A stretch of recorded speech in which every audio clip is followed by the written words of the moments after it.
रसः भावश्च भवति। हैं रसम जानाति भावम न जानाति। तो रसः रसस्य कारिका वर्तते विभावेन अनुभावेन व्यक्तः संचारिणः तथा विभावेन अनुभावेन व्यक्तः संचारिणः तथा रस्तामेति रत्यादि अस्थायी भाव सचेतसाम। सचेतसाम माने सहृदयानाम, सहृदयों का अस्थायी भाव जो है, अस्थायी भाव के सन्ति। अस्थायी भाव कौन कौन है? रतिर्हासश्च शोकश्च क्रोधोत्साहो भयम तथा जिगुप्सा विस्मयश्चेति अस्थायी भावा प्रकृतिता। तो ते अस्थायी भावा एव सहृदयानाम चेतसी माने हृदय अस्थायी रूपेण विद्यमानानां रत्यादि भावानाम एव रस रूपेण परिवर्तनं भवति। ते रत्यादयो भावा एव रसाः उच्यन्ते। कथं? तो विभावेन अनुभावेन तथा संचारिण अभिव्यक्त भवति तथा पठितवान् अस्मि। इतः परं भावः कः कथयति? भावः कः? तो कथयति कि कथयति रसः भावः। रस और भाव कहते हैं ना लोग, ये रस है और भाव है।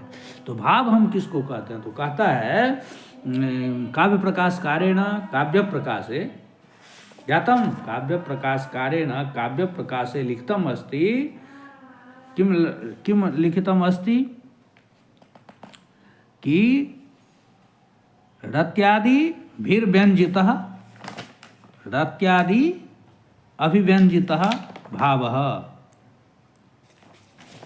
भावः जब रतिर्देवादि विषया व्यभिचारी तथांजितः भावः प्रोक्तः। रति जा भवति देवादि विषया जा रति भवति।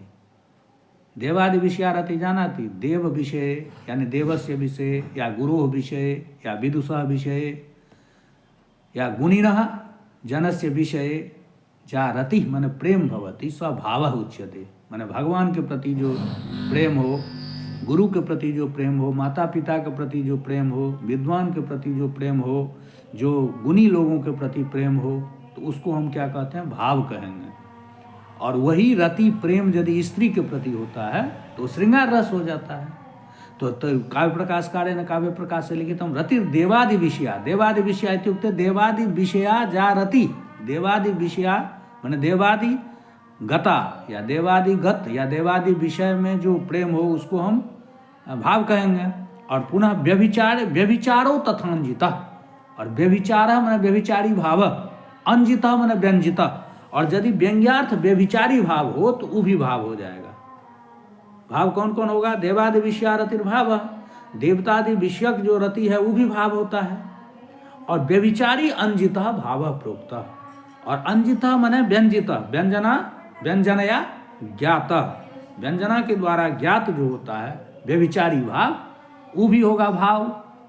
तो रस तो हो गया, अभाव भिन्न ज्ञातम न वा। यानी कथन से आशय वर्तते अष्टौ रसाः वर्तन्ते। श्रृंगार, हास्य, करुण, रौद्र, वीर, भयानका, विभत्सा, अद्भुत, संज्ञो, चेत्यष्टो नाट्य रसा स्मृता। और निर्वेद अस्थायी भावोस्ति शांतोपि नवमो रसः। तो नवमा रस शांत रसा वर्तते। हैं कुछ लोग जो है वात्सल्य रस को भी मानता है, तो वात्सल्य रस सब नहीं मानता है। ठीक है। तो जैसे यथा काव्य प्रकाश कारेण स्वकीय काव्य प्रकाशे मंगलाचरणे लिखितम अस्ति नियतिकृत नियम रहिताम ह्लादैकमयी मनन्य परतंत्राम नवरस रुचिराम निर्मिति माददति भारती कवेर जयति। तो तत्र किम लिखितम अस्ति? नवरस रुचिराम। नव माने नव, तो नव रस से रुचिर है ये काव्य, है ना। माने भारती जो है, कवि की जो भारती है उसमें नवरस ही माना गया है। तो हम इस प्रमाण को दे सकते हैं। यदि कोई पूछेगा कि कितने रस है, कोई 9 मानता है, कोई 10 मानता है। आजकल के जो भागवत वाले विद्वान लोग हैं वो भक्ति रस को भी अलग से मान रहा है, तब तो 11वां हो जाएगा। लेकिन भक्ति तो भाव ही है। हाँ, तो भक्ति तो भाव अस्ति अस्माकं शास्त्रे। हम लोगों के शास्त्र में तो भक्ति भाव को कहते हैं, और वो लोग भक्ति रस अलग से मान लिया है। और वात्सल्य रस क्या होता है? तो बच्चा के प्रति जो प्रेम होता है उसको वात्सल्य रस कुछ लोग मान लेता है।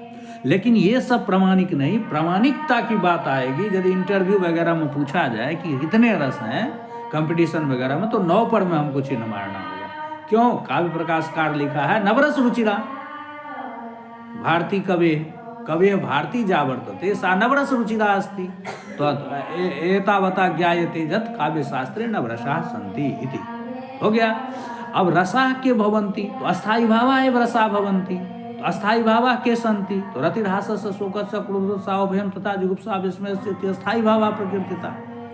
निर्वेद अस्थायी भावोऽस्ति नवमः, अस्थायी भाव निर्वेदः वर्तते। तो शान्तोऽपि नवमः रसः ज शान्तः वर्तते, तस्य शान्तरसस्य अस्थायी भावः कः वर्तते? निर्वेदः, है ना। तर्हि तो नवरसा नव अस्थायी भावः इति तु रसस्य विषये वर्तते। पुनः भावः कः? तो कहता रति देवादि विषया व्यभिचारी तथान्जितः भावः प्रोक्तः। देवादि विषया जा रति भवति स्वभावः उच्यते। व्यभिचारः तथान्जितः, और व्यभिचारी भावः अन्जितः। अन्जितः माने व्यञ्जनया ज्ञाप्तः, तो व्यभिचारी भावः भवति न वा। तो एवं प्रकारेण तु व्यभिचारी यानी भावस्य व्याख्या जाता। पुनः